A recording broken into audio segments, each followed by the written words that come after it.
রিয়া আর তানিম দুইজন ভালো বন্ধু। একদিন স্কুল থেকে ফিরে তারা এক অদ্ভুত কুরিয়ার পায়, একটা পুরনো বোতলে একটা ম্যাপ। ম্যাপটা একটা দ্বীপের নাম লেখা, ভুতুরে দ্বীপ। নিচে লেখা, সাহস থাকলে এসো, গুপ্তধন অপেক্ষা করছে গি। রিয়া বলে, চল একবার দেখে আসি, মজা হবে গু। তানিম কিছুটা ভয় পায়, কিন্তু বন্ধুর সাহসে সে রাজি হয়ে যায়। তারা নৌকায় করে দ্বীপের দিকে রওনা দেয়। দ্বীপে পৌঁছেই শুরু হয় অদ্ভুত ঘটনা, গাছে ঝুলে থাকা আলো, বাতাসে হাহাকার, আর হঠাৎ হঠাৎ কে যেন চোখের সামনে এসে মিলিয়ে যাচ্ছে। রিয়া বলে, দেখেছ?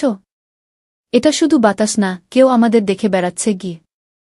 তারা ম্যাপ অনুসরণ করে পৌঁছে যায় একটা পুরনো দুর্গের সামনে। তখনই ভেসে আসে এক আওয়াজ, তোমরা কে? এখানে এসো না। তানিম কেঁপে ওঠে, আর রিয়া ধীরে ধীরে দরজার দিকে এগিয়ে যায়। দুর্গের ভেতরে ঢুকতেই বন্ধ হয়ে যায় দরজা।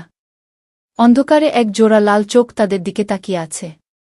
কিন্তু হঠাৎ সেই চোখের মালিক, এক ছোট্ট ভূতের মতো দেখতে ছেলেটি বলে, ভয় পেও না, আমি তেমন ভয়ানক না গে।